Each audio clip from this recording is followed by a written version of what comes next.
नमस्कार दोस्तों, ocean network में आपका स्वागत है। अब ये जनमत संग्रह करा रहे हैं दिल्ली में, लोगों से पूछ रहे हैं, अरविंद केजरीवाल को अगर ईडी गिरफ्तार कर लेती है और उनको फिर अदालत तिहाड़ भेजती है, मनीष सिसोदिया और संजय सिंह की तरह, तो अरविंद केजरीवाल को मुख्यमंत्री पद से इस्तीफा देना चाहिए कि नहीं देना चाहिए?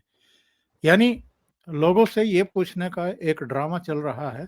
पता नहीं जनमत संग्रह करा भी रहे हैं कि नहीं करा रहे हैं, पर शोर मचाया जा रहा है कि साहब हम जनमत संग्रह कराएंगे, लोगों से पूछेंगे कि मुख्यमंत्री जी को बने रहना चाहिए तिहाड़ जेल में भी अपने पद पर या छोड़ देना चाहिए। क्या कह कर के ये लोग राजनीति में आए थे, किस किस तरह की बातें करते थे, उच्च मानदंडों की, सिद्धांतों की, और क्या-क्या इन्होंने कहा था कि अलग तरह की राजनीति हम करेंगे, देश की राजनीतिक दशा-दिशा ही बदल देंगे। एक दौर था जब लाल बहादुर शास्त्री रेल मंत्री हुआ करते थे, एक रेल दुर्घटना हुई, उसमें कुछ लोग मारे गए और उन्होंने अपने पद से इस्तीफा दे दिया था।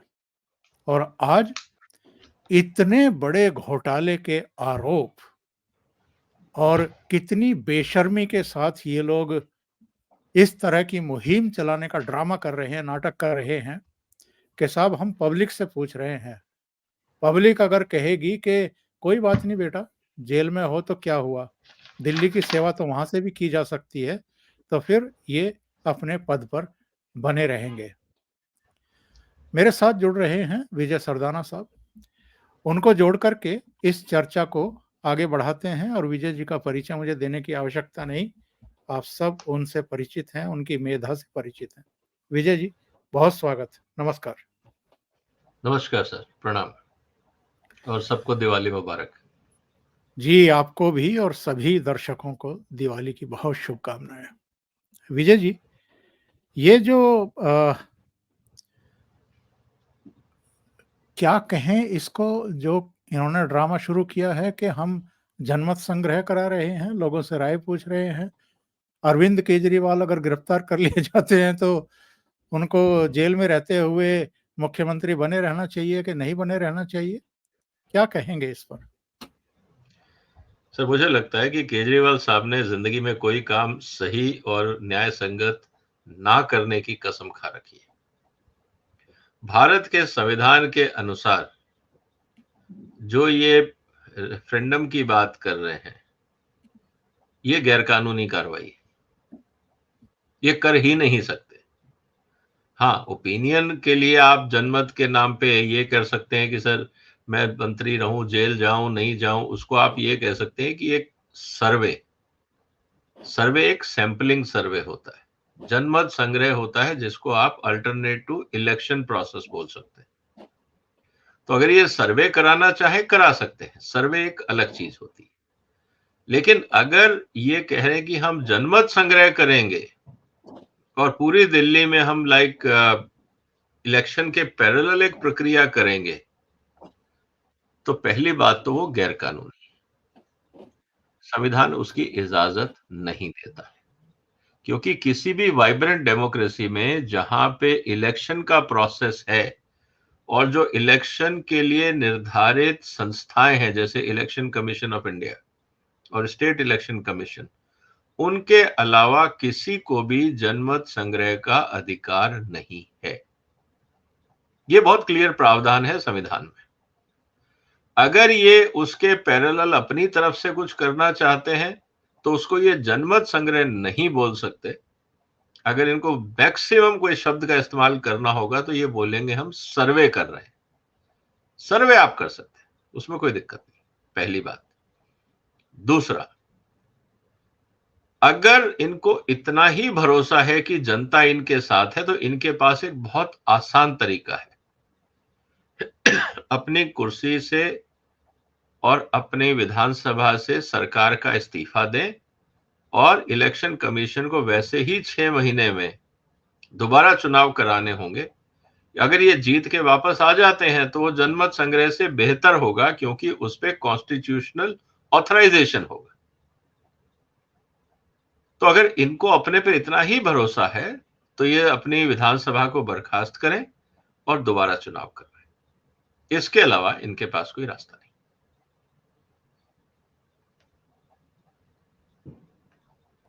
और विजय जी, इनको ये दृढ़ विश्वास क्यों हो गया है कि गिरफ्तारी होनी ही है, जेल जाना ही है?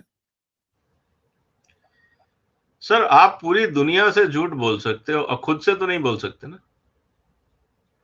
तो केजरीवाल साहब को तो पता है ना कि उन्होंने क्या क्या कर्मकांड किए, तो खुद पे तो भरोसा होगा। पूरी दुनिया में किसी पे उनको भरोसा नहीं, ना सरकार पे, ना न्यायालय पे, ना संविधान पे, ना किसी प्रक्रिया पे, उनको किसी पे भरोसा नहीं है। लेकिन ये बात जान के खुशी हुई कि शायद वो खुद पे भरोसा कर रहे हैं और उनको पता है कि उन्होंने ऐसे ऐसे कांड किए हैं कि उसका रास्ता सिर्फ जेल तक ही जाता है। इसीलिए इतने वो कॉन्फिडेंट है कि मैं जो कह रहा हूं वो बिल्कुल सही है, देखो मेरे को अरेस्ट कर लिया जाएगा। क्योंकि उनकी ये भविष्यवाणी अपने सभी दोस्तों के लिए सही साबित हुई है। क्योंकि उस गैंग के लीडर तो यही है ना, तो जिन्होंने जो कर्मकांड किए वो सब इन्हीं के आदेश निर्देश पे ही किए हैं। तो इतना तो इनको पता है सर। और अगर इनको इतना भी नहीं पता होता तो इसका मतलब ये मानसिक रूप से भी क्षतिग्रस्त हो चुके हैं। लेकिन इतना अभी बुरी हालत नहीं है। तो इन्होंने जो कांड किए इनको पता है कि उसकी परिणति जो है वो सरकारी मेहमान के रूप में ही होगी। इसीलिए ये इतने आश्वस्त हैं। और ये जो सारा कर्मकांड हुआ है, यानी शराब नीति एक बनाई गई कुछ कारोबारियों को फायदा पहुंचाने के लिए, बल्कि उन्हीं की सलाह पर उन्हीं के ड्राफ्ट को एक तरीके से इन लोगों ने जारी कर दिया। और अब तो सारा मनी ट्रेल भी सामने आ गया। सुप्रीम कोर्ट ने भी एक फिगर दे दी कि इतने पैसे का 338 करोड़ रुपए का हस्तांतरण सामने आया है। इससे भी बड़ी रकम होगी, जाहिर है। ये तो ऑनगोइंग एक इन्वेस्टिगेशन है और आगे चीजें बढ़ती रहेंगी और भी लोग पकड़ में आते रहेंगे। ऑलरेडी 1 दर्जन से ज्यादा लोग गिरफ्तार किए जा चुके हैं। तो क्या लोगों से पूछ कर के इन्होंने नई आबकारी नीति बनाई थी और इतना बड़ा घोटाला किया था? हाँ सर, लोगों से तो पूछा ही था, व्यापारियों से पूछा था, शराब के व्यापारियों ने जो होलसेलर थे उनसे पूछा था। इन्होंने अपने जो मित्र मंडली है अपने मंत्रिमंडल में उनसे पूछा था। इन्होंने जो इनके सिपा सलाहकार हैं, जो इनके एडवाइजर्स रखे थे, इन्होंने जो पार्टी की तरफ से रखे थे, सरकारी एडवाइजर्स को तो इन्होंने माना नहीं। रिटायर्ड चीफ जस्टिस और अटॉर्नी जनरल की एडवाइस को भी इन्होंने नहीं माना, क्योंकि वो तो सब इनकी नजरों में बहुत छोटे एडवाइजर हैं, उनकी कॉम्पिटेंसी बहुत कम है। तो इन्होंने विजय नायर जैसे लोगों से पूछा था, इन्होंने मनीष सिसोदिया जैसों से पूछा था, संजय सिंह से पूछा था। अब इनकी पार्टी में इनसे जीनियस कौन होगा? तो इनके पास जितने जीनियस थे इन हाउस, जो इनकी उंगलियों पे कठपुतली की तरह नाचते थे, उन सबकी एडवाइस ली थी। तो लोगों से तो पूछा ही था इन्होंने।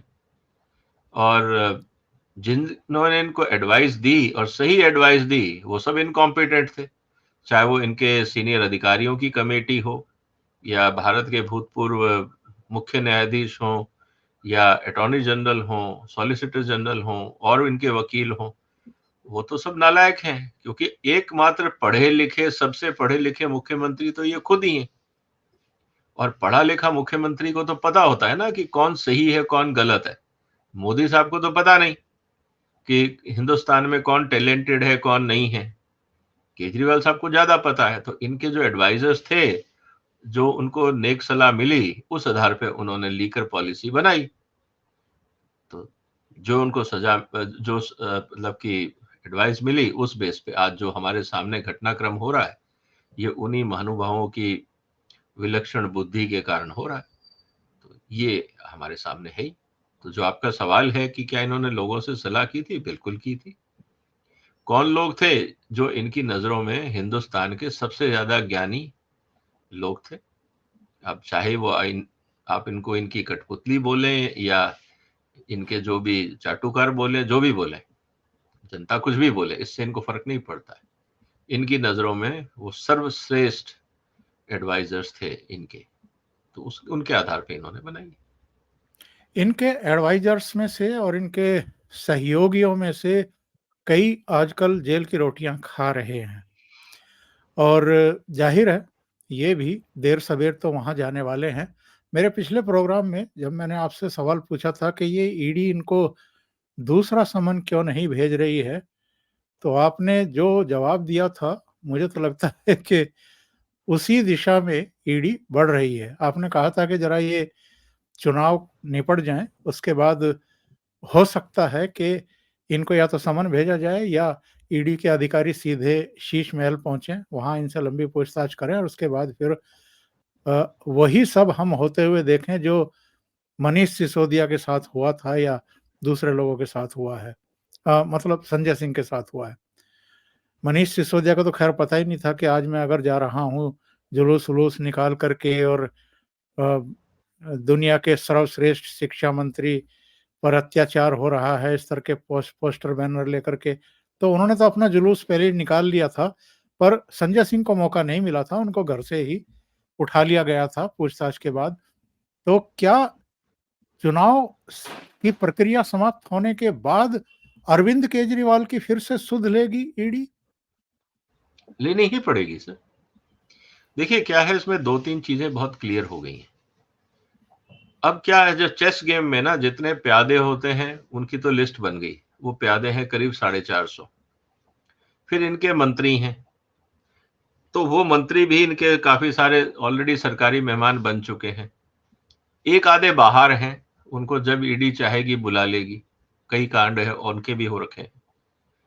लेकिन अब जो बादशाह है, अब सबसे बड़ी बात यह है कि ये बात तो सबको पता है कि जो दिल्ली सरकार में नीति निर्धारित होती है, वो ट्रांजैक्शन ऑफ बिजनेस रूल जो दिल्ली का है, 1993 का कानून है, उसके सेक्शन 7 और 8 के हिसाब से ये तो बहुत क्लियर है कि बगैर चीफ मिनिस्टर के कोई काम नहीं हो सकता।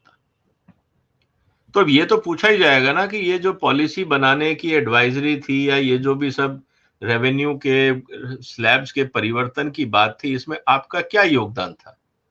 ये तो पूछना ही पड़ेगा, क्योंकि आप तो चीफ मिनिस्टर है ना, और आपके बगैर तो पत्ता भी नहीं हिल सकता दिल्ली सरकार में।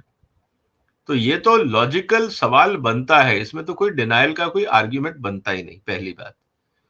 दूसरा सवाल जो सामने हाई कोर्ट में और सुप्रीम कोर्ट में भी आया कि ये जो गबन का पैसा था, ये चुनाव प्रक्रिया में इस्तेमाल हुआ।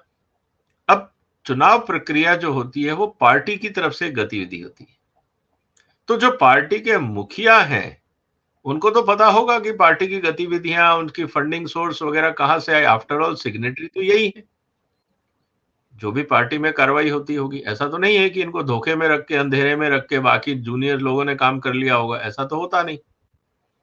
तो वो सवाल भी इनसे पूछा जाएगा कि ये बताइए कि जो पार्टी फंड में पैसा गया है, जो आपके बाकी नीचे के लोग बता रहे हैं, क्या आपको जानकारी है?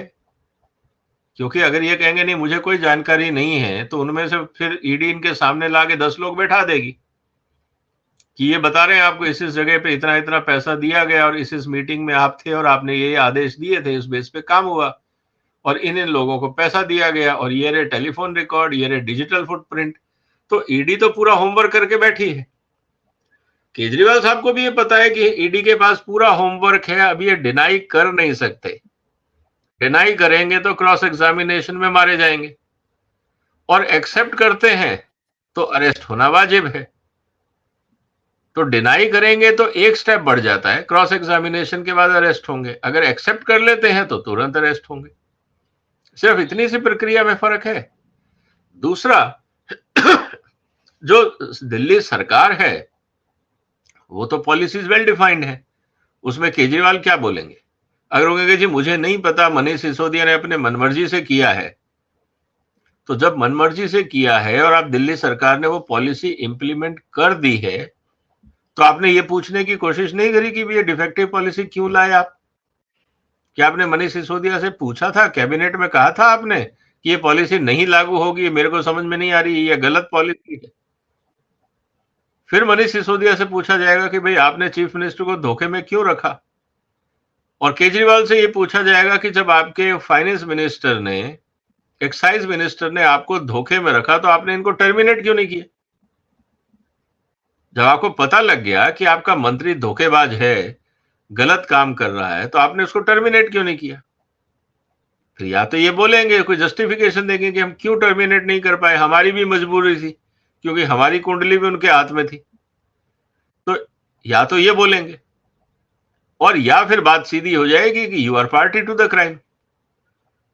तो बचने का रास्ता अब कुछ है नहीं, क्योंकि इतने सारे एविडेंसेस हैं, और अब कॉमन सेंस लेवल के एविडेंसेस हैं। अब कोई बहुत ज्यादा इन्वेस्टिगेशन, क्रॉस एग्जामिनेशन की इसलिए जरूरत नहीं है। वकील इनके जरूर नए नए तथ्य निकाल के लाएंगे कि देखो सीएम थे, ये थे, वो थे, वगैरह वगैरह। उससे कुछ चलने वाला है नहीं सर, क्योंकि स्थितियां बहुत क्लियर हैं, और ईडी और सीबीआई पूरा होमवर्क कर चुकी है। 36,000 पेज और 21,000 पेज, 35,000 और 21,000, 56,000 पेज की तो ऑलरेडी इनकी फाइल बन चुकी है। करीब 450-500 लोगों ऑलरेडी विटनेस के रूप में आ चुके हैं, मतलब कि जो गवाह के रूप में है, इनको क्रॉस एग्जामिन करना है। ऊपर से सुप्रीम कोर्ट का डंडा है कि पूरी कार्रवाई 6 से 8 महीने में इसको खत्म की जाए। अब मजबूरी ये है कि कल को अगर ये वापस कोर्ट जाते हैं, अब तो सुप्रीम कोर्ट में जाएंगे नहीं, क्योंकि सुप्रीम कोर्ट ने पहले ही रास्ता बंद कर दिया। लोअर कोर्ट में जाएंगे तो सुप्रीम कोर्ट की तरफ से जो आदेश हुआ है ईडी को कि इस कार्रवाई को तुरंत खत्म किया जाए, तो ईडी तो बोलेगी सर हम इसको नहीं बुलाएंगे तो काम कैसे करेंगे? सही। तो ऑलरेडी हम, अगर सुप्रीम कोर्ट ने कहा 6 महीने में खत्म करो, तो सर शुरुआत तो इन्हीं से करनी है ना, क्योंकि यही बताएंगे कि क्या हुआ था। उस हिसाब से हम नीचे के एविडेंसेस या विटनेसेस सामने लाएंगे। विटनेस को आमने सामने तो बैठाना पड़ेगा ना, और 600 लोग हैं। अगर हम रोज भी 10-10 लोगों को लेके आते हैं तो 60 दिन तो हमें यही चाहिए। तो इनसे बोलिए कोऑपरेट करें। तो मुझे नहीं लगता कि इनके पास अब कोई बहुत ज्यादा सिंपैथी बची है, और जिस तरह से ये फरार हुए हैं ईडी के समन के कारण, उससे जो बची खुची इमेज थी वो भी चौपट हो गई। तो जजेस को भी समझ में आ रहा है कि कुछ तो गड़बड़ है, ये आदमी इतना क्यों भाग रहा है। तो वो भी इस समय सिंपैथेटिक व्यू नहीं लेंगे। इन्होंने अपने पैर पे खुद कुल्हाड़ी मारी।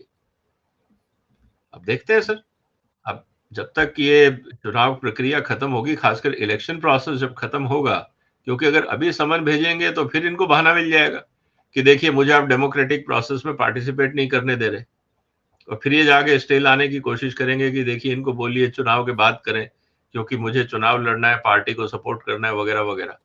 तो अभी ये सिर्फ टाइम बाई कर रहे हैं। ईडी इनको समझ रही है इनके खेल को, तो वो बहानेबाजी जो इनकी मक्कारी है उसको भी बंद करने के लिए ईडी कहेगी चलो कोई बात नहीं, 2 हफ्ते और बाद सही।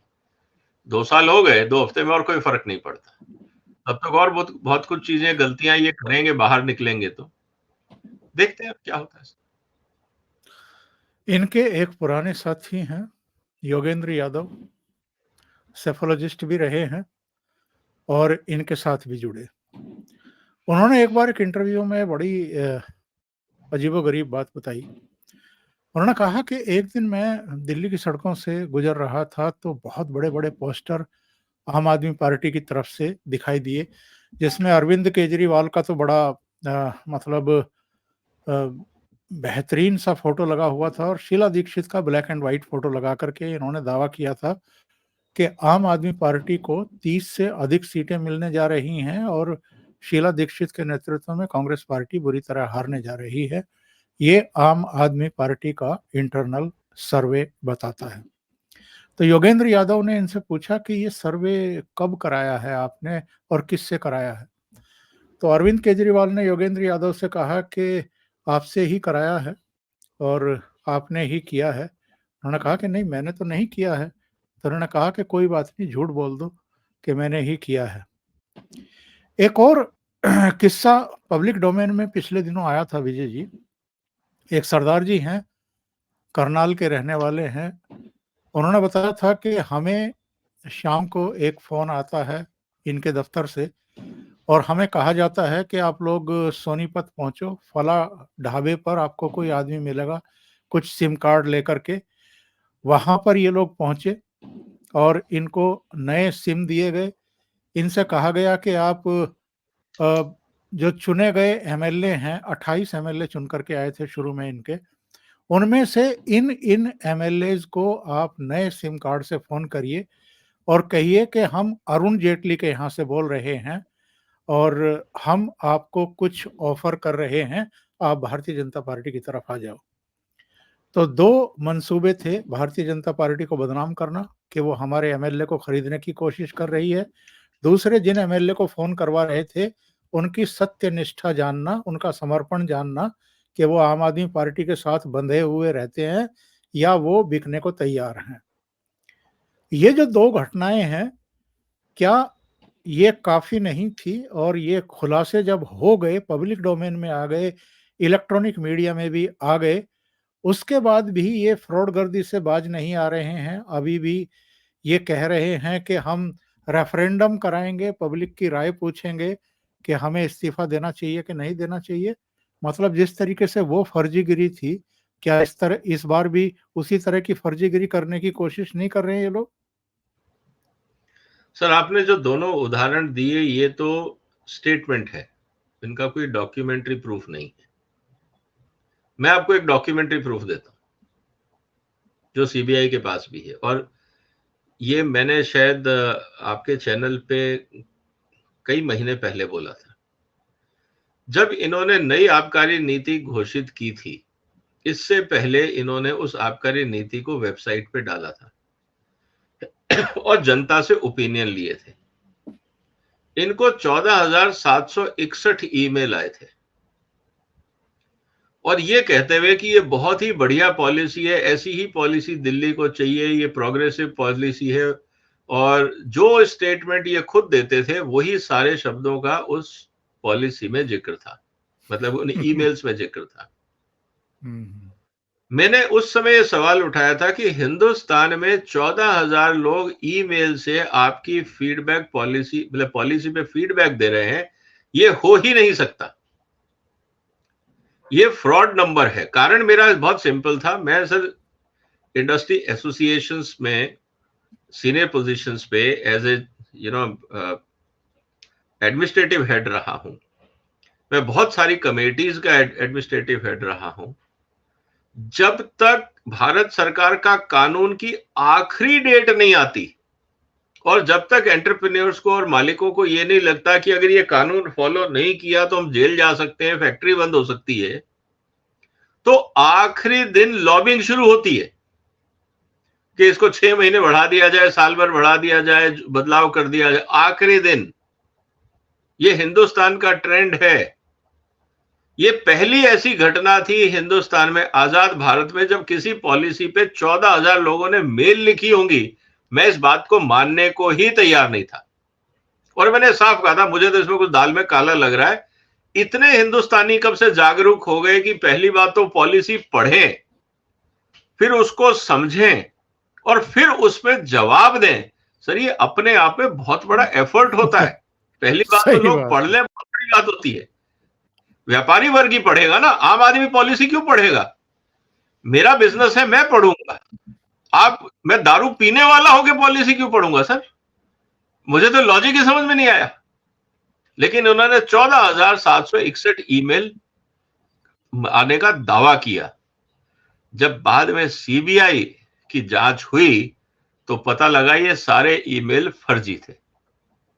इन्होंने 2 पीआर एजेंसीज को हायर किया था और उन्होंने ये ईमेल भेजे थे। तो जो योगेंद्र यादव ने कहा या जो सरदार जी ने कहा, वो तो चलो उनके पर्सनल एक्सपीरियंस थे, उसका डॉक्यूमेंट्री एविडेंस हमारे पास नहीं है।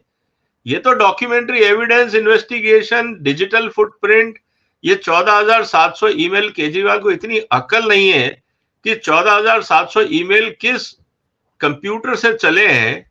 ये तो 5 मिनट में इन्वेस्टिगेशन में सारे डेटा सामने आ जाएंगे कि एक ही कंप्यूटर से तुमने 10-10 हजार मेल डाल दिए। क्या कहना क्या चाह रहे हो? तो इनकी फितरत में फ्रॉड इज इनबिल्ट। ये आदमी हर कदम पे, और इसीलिए मैंने एक और प्रोग्राम में कहा था, शायद आप ही का प्रोग्राम था, कि जितने भी केजरीवाल के सत्ता में टेंडर हुए हैं आज तक, फॉरगेट अबाउट लीकर पॉलिसी, अगर इन्होंने कहीं पेंसिल, ब्लैक बोर्ड, डस्टर का भी ऐड दिया होगा ना टेंडर, उसमें भी घपला मिलेगा। आप करके देख लीजिए, क्योंकि जिसकी मानसिकता इतनी विकृत हो चुकी हो, जो हर कदम पे फ्रॉड करता हो, सर वो कहते हैं ना कि डायन भी 7 घर छोड़ती है, यहां तो वो भी नहीं है। तो यहां तो मैं पहले दिन से बोल रहा हूं कि 2 चीजें बहुत क्लियर हैं।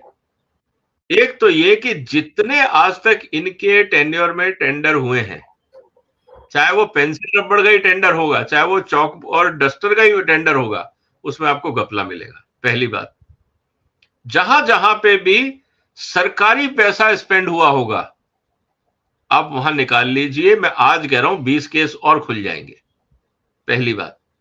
दूसरा, मैं इस बात को भी मानने को तैयार नहीं हूं कि जो पार्टी के नाम पे पैसा आया होगा वो सारा पार्टी में गया होगा, उससे पर्सनल एसेट बने होंगे। और I will not be surprised कि बहुत सारी रिश्वत गोल्ड के रूप में आई होगी केजरीवाल के पास। इस बात को ध्यान रखिएगा, क्योंकि बाजार में इस बात की चर्चा थी कि केजरीवाल का गोल्ड बाजार में घूम रहा है, क्योंकि गोल्ड एक ऐसी चीज है जिसपे आप ना नंबर होता है ना कुछ होता है। आप हर सुनार को एक एक अगर आपने ब्रेक या 5-5 बिस्किट भी दे दिए और आपने सिंगापुर से या दुबई से गोल्ड मंगवा भी लिया, तो आप क्या करेंगे? बहुत आसान है। तो गोल्ड एज ए करेंसी भी इस पूरे खेल में चली होगी। ईडी और सीबीआई को इस पे भी नजर रखनी चाहिए। अभी तक वो एंगल सामने नहीं आया है, वो मैं आपको बता रहा हूं। बहुत बड़ी बात आप कह रहे हैं विजय जी। एक मैं ये भी जानना चाहता हूं कि इतना साहस और दुस्साहस कहां से लाते हैं ये लोग। सबको पता है कि गिरफ्तारियां क्यों हो रही हैं, सबको पता है आपने क्या कर्मकांड किए हैं, और ये तो एक मामला है जिसमें अभी गिरफ्तारियां हो रही हैं। सत्येंद्र जैन तो एक मनी लॉन्ड्रिंग के पुराने केस में गिरफ्तार हुए थे, लेकिन ये तो आबकारी घोटाले में गिरफ्तार हुए हैं, और अभी और कई केस हैं जिनमें ये कटघरे में आएंगे, गिरफ्तार होंगे, इन पर मुकदमे चलेंगे। वो बाद की बात है, लेकिन सबको पता है कि आपने शराब नीति में घोटाला किया है, पैसे पकड़े हैं, और वो मनी ट्रेल अब सामने आ चुकी है, आप बच नहीं सकते हैं। लेकिन कितने बड़े झूठ बोलते हैं। जब मनीष सिसोदिया गिरफ्तार किए गए, कहा गया कि चूंकि एजुकेशन सेक्टर में वो क्रांतिकारी काम कर रहे थे, मोदी जी बर्दाश्त नहीं कर पाए। संजय सिंह गिरफ्तार हुए जी, वो सदन के बाहर और सदन के भीतर चूंकि अडानी का मामला उठा रहे थे, इसलिए गिरफ्तार कर लिए गए। मोदी जी नहीं चाहते कि कोई अडानी के बारे में बयान दे। अभी अरविंद केजरीवाल के सिर पर अगर गिरफ्तारी की तलवार लटक रही है, तो इनके प्रवक्ताओं ने ये कहना शुरू कर दिया कि चूंकि विपक्ष के सारे नेताओं में सबसे ज्यादा मोदी अगर किसी से घबराते हैं तो वो अरविंद केजरीवाल है, इसलिए अरविंद केजरीवाल को गिरफ्तार करवा रहे हैं। इतना दुस्साहस लाते कहां से हैं ये। और पिछले दिनों तो 14 अक्टूबर को जब रोज एवेन्यू कोर्ट में ये संजय सिंह खड़े थे, तो जो जज थे वहां, नागपाल साहब, एम के नागपाल साहब, उनके सामने ही इन्होंने वहां भाषण देना शुरू कर दिया अडानी को लेकर के। तो जज को टोकना पड़ा, फटकार लगानी पड़ी कि आप असंबद्ध मामले का उल्लेख यहां ना करें, जो केस है इस समय है उसी पर आप या आपके वकील अपनी बात रखें। तो इतनी बेशर्मी, इतना दुस्साहस कि आप पब्लिकली झूठ बोल रहे हैं और जो केस है उसके बारे में आप बयान ही नहीं दे रहे हैं। सर, मैं बार बार एक ही बात कह रहा हूं, जितनी ये लंबी लंबी बातें मीडिया के सामने जब कैमरा खुलता है, अचानक इन सबको ज्ञान आने शुरू होता है, इनके वकील ये बातें कोर्ट में क्यों नहीं बोलते हैं? एक भी बयान में मैंने इनके वकील, बड़े से बड़े, महंगे से महंगे इन्होंने वकील रखे हुए हैं। केजरीवाल साहब सुबह शाम गाते रहते हैं मनीष सिसोदिया दुनिया का सबसे अच्छा एजुकेशन मिनिस्टर है। एक बार भी ये अपने वकील को क्यों नहीं बोलते कि आप कोर्ट में, सुप्रीम कोर्ट या हाई कोर्ट में बोलिए कि मनीष क्योंकि सबसे अच्छा एजुकेशन मिनिस्टर था इसलिए उसको अरेस्ट किया गया। ये कोर्ट में क्यों इनको सांप सूंघ जाता है? ये जनता को ही क्यों मूर्ख बनाने में लगे रहते हैं? सवाल ये है, क्योंकि इनके जितने भी प्रोसीडिंग्स आ रही हैं कोर्ट में, मैं तो एक एक लाइन पढ़ रहा हूं जो पब्लिक डोमेन में है। वो अगर मैं पढ़ रहा हूं और उसमें तो मैं ढूंढ रहा हूं कि सर कहीं पे इनके वकीलों ने बोला हो कि सर ये सबसे अच्छा एजुकेशन मिनिस्टर था इसलिए जेल में डाल दिया। फिर सोचते कि जज क्या बोलता। भाई हाई कोर्ट के जज में या सुप्रीम कोर्ट के जजेस में इतनी तो अंडरस्टैंडिंग होगी ना कि एजुकेशन कितना इंपॉर्टेंट सेक्टर है, और इतना इंपॉर्टेंट मिनिस्टर जेल जा रहा है इसीलिए क्योंकि वो अच्छे स्कूल बना रहा है। तो क्या आप ये कहना चाह रहे हैं कि जजेस को भी नहीं समझ में आ रही बात, या इनके वकीलों को भी समझ में नहीं आ रही कि यार इंपॉर्टेंट था, आर्ग्यूमेंट है, एक आर्ग्यूमेंट दे दो सारे बाहर आ जाएंगे जेल से, ये क्यों नहीं दे पा रहे? तो कुल मिला के बात ये है सर कि ये सिर्फ तमाशा नाटकबाज लोग हैं, ये कुछ भी करेंगे अपने नाटक के लिए, और इनका एक ही अब एजेंडा है कि ये पूरी तरह से तो इनके पोल खुल गई है, इनको अब कोई सीरियसली ले नहीं रहा। अब इनको सिर्फ पब्लिक में अपनी इमेज बचा के रखनी है ताकि ये दोबारा अगर चुनाव लड़े तो सिंपैथी वोट इनको मिल जाए। इनका अब एक ही एजेंडा है कि बार बार जनता के बीच में बोलो देखो हमें, क्योंकि ये क्या अपने आप को विक्टिम घोषित करवाना चाह रहे हैं, और हिंदुस्तान की जनता इमोशनली फूल है।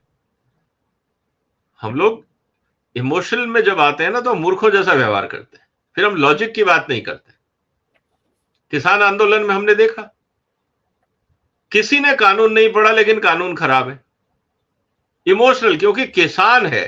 वो किसान कार्ड जो था वो इमोशनल कार्ड था, उसके पीछे लॉजिक और तथ्यों का कोई मतलब नहीं है। हम हिंदुस्तानी लोग हैं, हमको बहुत आसानी से मूर्ख बनाया जा सकता है आप इमोशनल कार्ड खेल के। तो केजरीवाल को भी पता है, तो केजरीवाल अपनी तरफ से इमोशनल कार्ड खेल रहा है ताकि जनता को मूर्ख बना सके, और बाद में जब चुनाव हो तो फिर कहे कि देखिए मैं तो आपकी बहुत सेवा करना चाहता था लेकिन मुझे करने नहीं दी गई। तो ये अब खेल है इनका जो ये खेलेंगे।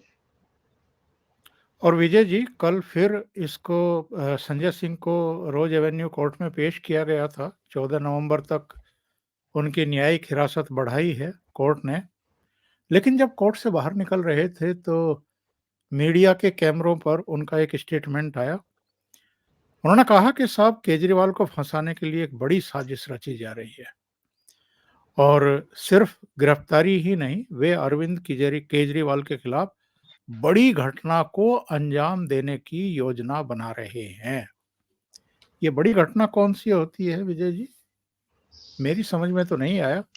कहीं उनका इशारा ये तो नहीं था कि जो पहले भी कह चुके वो, कि मेरा एनकाउंटर हो सकता है, मुझे रात को 10 बजे कहीं ले जाया जाता है।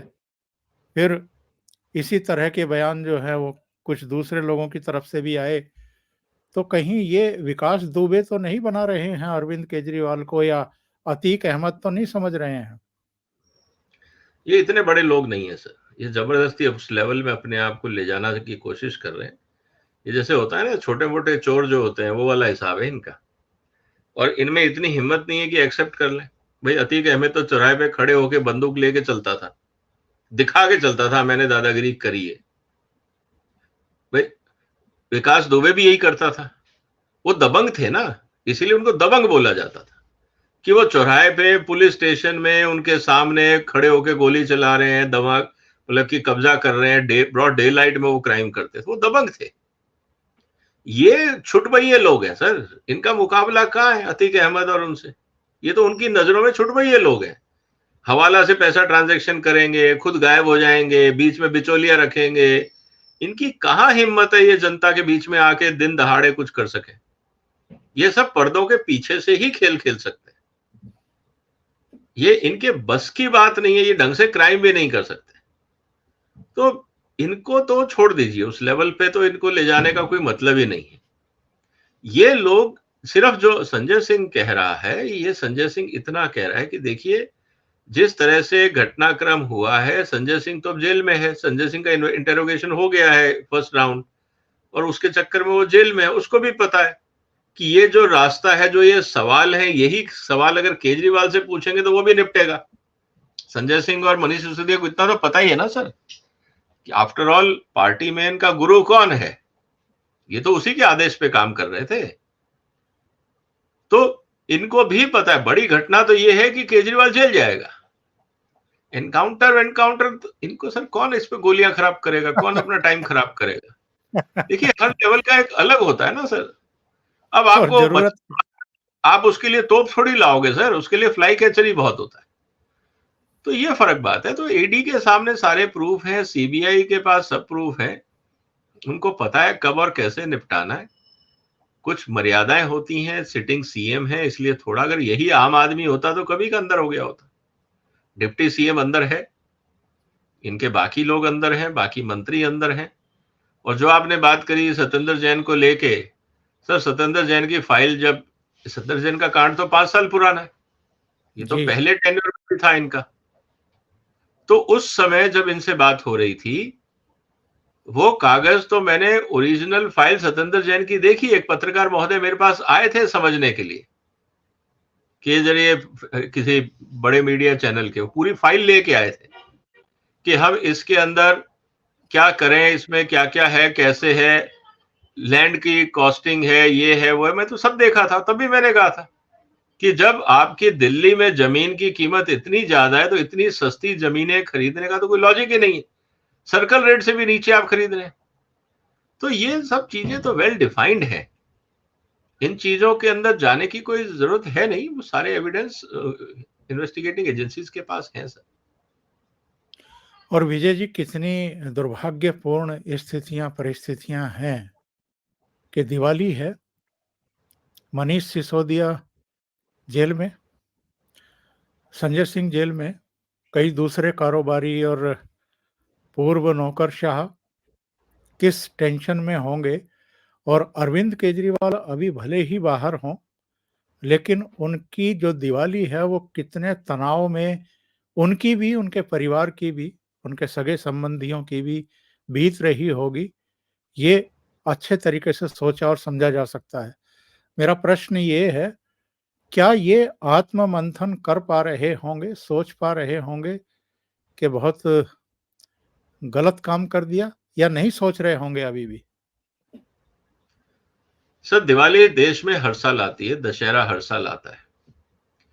समाज में और खासकर भारतीय संस्कृति में ये इतने त्योहार और इतने जो हमारे यहाँ सेलिब्रेशंस की बातें होती हैं, इतनी जो रीति रिवाज है, पूजा पाठ है, वो इसीलिए है कि लोगों को बार बार रिमाइंड कराया जाए कि बुराई क्या होती है, अच्छाई क्या होती है।